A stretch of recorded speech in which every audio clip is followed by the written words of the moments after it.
who needs no introduction.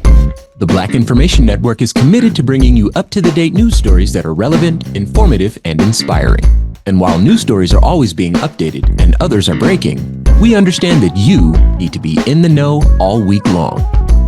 Welcome to your midweek memo on the Black Information Network Daily Podcast with me, your host, Ramses Ja.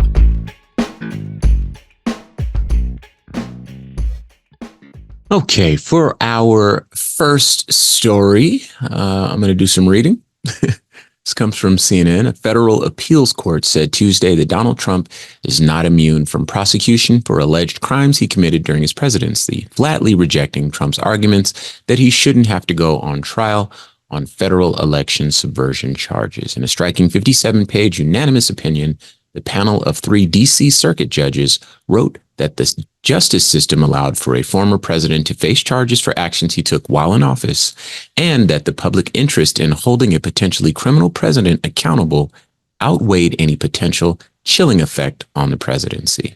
Quote, "We cannot accept that the office of the presidency places its former occupants above the law for all time thereafter," the opinion says. Quote, "Former President Trump lacked any lawful discretionary authority to defy federal criminal law, and he is answerable in court for his conduct," unquote. This added by the same judges. Trump has pledged to appeal and has until Monday to ask the Supreme Court to temporarily block the ruling to delay his case again from heading to trial. So, obviously, this is not the be-all, end-all, because he clearly plans to appeal this decision up to the Supreme Court, and we already know how the Supreme Court is stacked. There's a conservative majority in the Supreme Court, and some of those justices are definitely Trump fans. It'd be interesting to see what happens with them, but I would not be surprised if, he's not worried at all, because he can appeal all the way up to the Supreme Court. But in the short run, this is definitely a win for Jack Smith, and it's not nothing. And so, onward, progress. We'll just keep following the story and see what happens. But that's where we stand right now. Now, our next story is a little bit longer, so bear with me. This comes from MSNBC. On Monday, the Pennsylvania Supreme Court ordered a lower court to reconsider a challenge to the state's decades-old ban on using Medicaid funds for abortions, except in cases of rape or incest. While the case goes back down to the trial court for now, the writing is on the wall for what the lower courts must do. And the state Supreme Court's reasoning has far wider implications. The majority opinion not only thoroughly rebutted the U.S. Supreme Court's error-filled Dobbs decision overturning Roe v. Wade, it signaled a possible new path for reasserting abortion rights. In 1973, the U.S. Supreme Court concluded that the right to an abortion was protected by the 14th Amendment's Due Process Clause, which the 7-justice majority read to include the right to privacy, which itself includes personal autonomy and the right to an abortion. But there was a road not taken by the court, perhaps a more obvious route to protecting the abortion rights. Instead of finding that the right to an abortion is a liberty entitled to constitutional protection, the court could have concluded that abortion restrictions are tantamount to discrimination on the basis of sex. In this way, many restrictions on abortions would still violate U.S. Constitution, but that violation would be based upon the Equal Protection Clause instead of the Due Process Clause. Bear with me, I know this is really wordy and there's a lot of legalese here, but we'll make it make sense in a second. All right. I'll keep reading. While the court's ruling is based on the state's constitution and specifically the state's Equal Rights Amendment, even hinting at an equal protection argument for abortion rights has obvious implications for other states and the federal government. So, first off, this is a sort of thumb in the eye to Justice Alito. He is the most visible force and perhaps the most influential force behind the Dobbs decision, the decision to undo Roe v. Wade.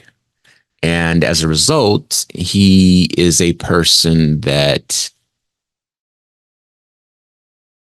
has become public enemy number one to a lot of women's rights advocacy groups and, people who may need to have this procedure at some point in their life or be close to someone who might have this procedure at some point in their life. And so, as I mentioned, that's not nothing. It's not everything, but it's not nothing. But in short, and what the article was telling us is that this is a potential path forward with respect to winning back a right that most Americans want, a right to safe abortions, right? And with a federal protection so that even poor people can access abortions and they don't have to travel 2-3 states over to get them, right?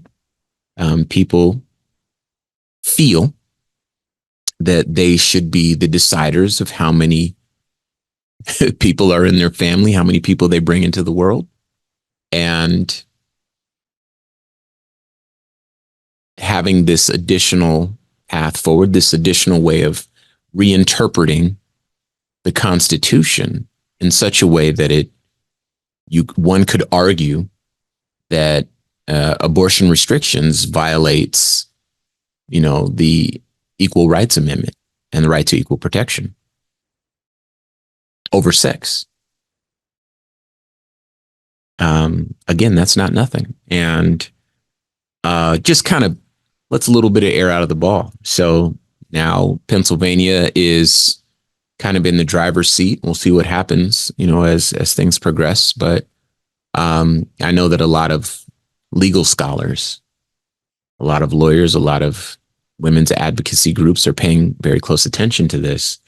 And I certainly am as well. And we'll see what happens there. This is your midweek memo on the Black Information Network Daily Podcast with me, your host, Ramses Ja. Okay, this last one comes from the Atlanta Black Star. And I know I've been doing a lot of reading this episode, but that's because we need to paint these pictures. This one is going to be no exception, perhaps the longest read of all, but bear with me. California deputies beat, choked, and slammed woman who was handcuffed to hospital bed. Lawsuit and video show. A California woman filed a lawsuit against the Alameda County Sheriff's Department and several deputies who beat her as she awaited a CT scan in the emergency room in San Leandro, California.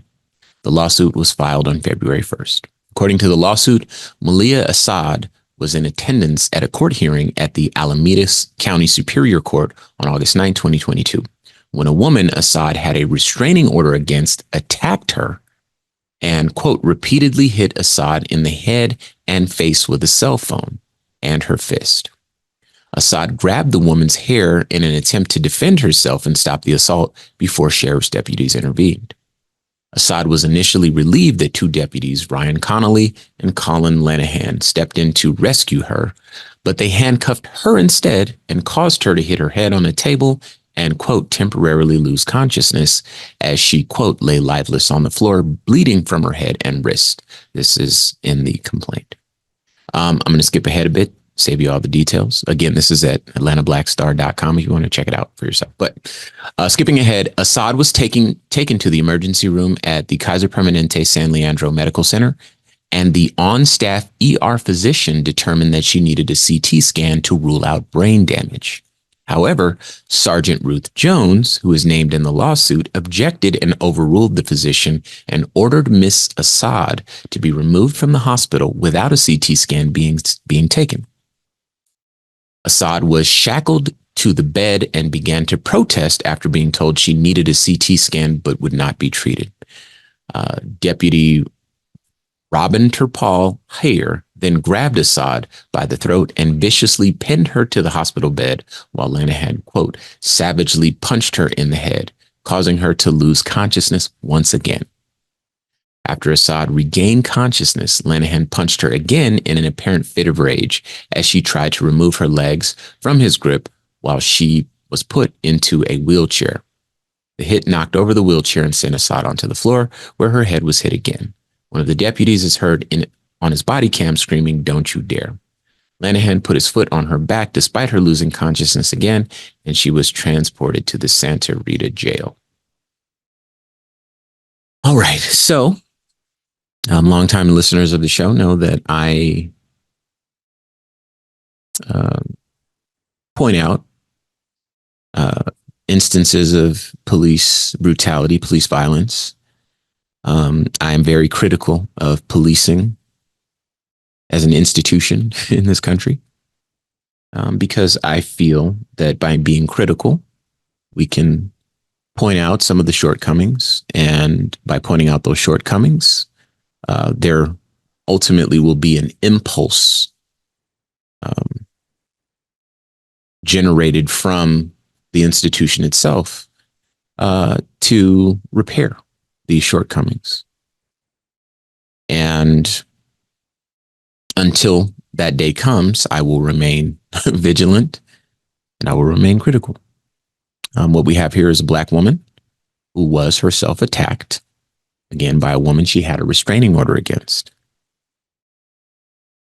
She had already gone through the channels, proper channels, to make sure that she was safe from harm from this other person. And the police, as is often the case, show up with a very heavy-handed approach. And I'm not sure of the race of the other attacker, but I do know that Black people tend to be perceived as more aggressive. And so if Ms. Assad was the only Black woman there, then everything checks out. But that's not the only reality in which we live, because even if the other woman was Black too,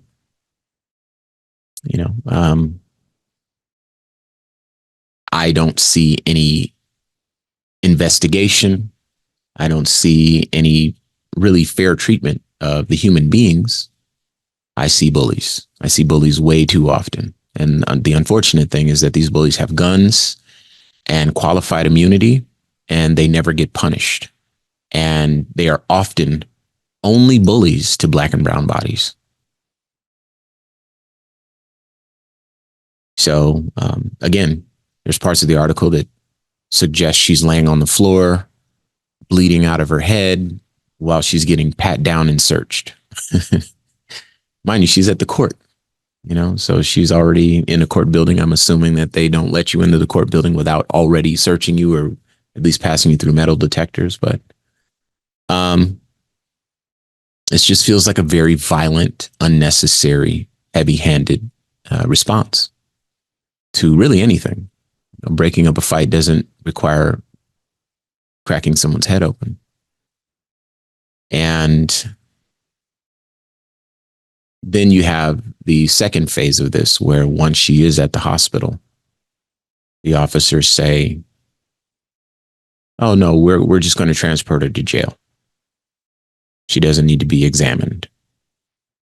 Right? This is almost like playing God.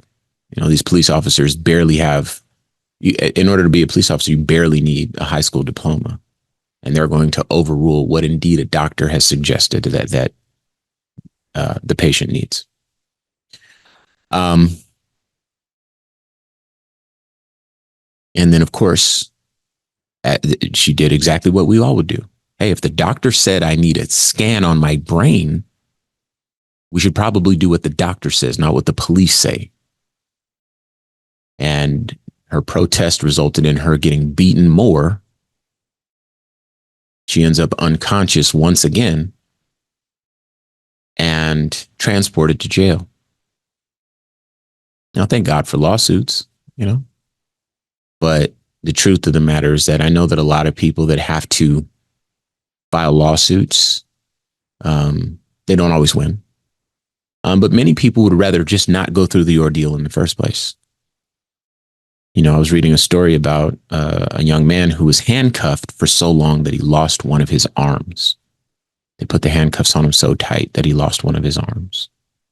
And of course, he filed a lawsuit. That's how it made its way to me. But you can imagine that no amount of money will make that right.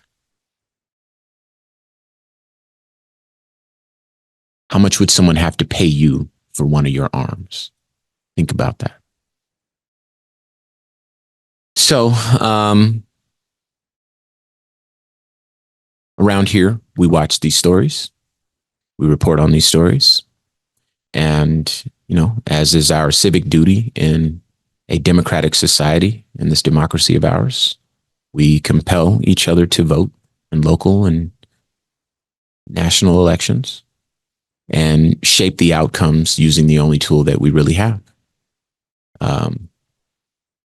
And I hope that that will be what we take from today's episode.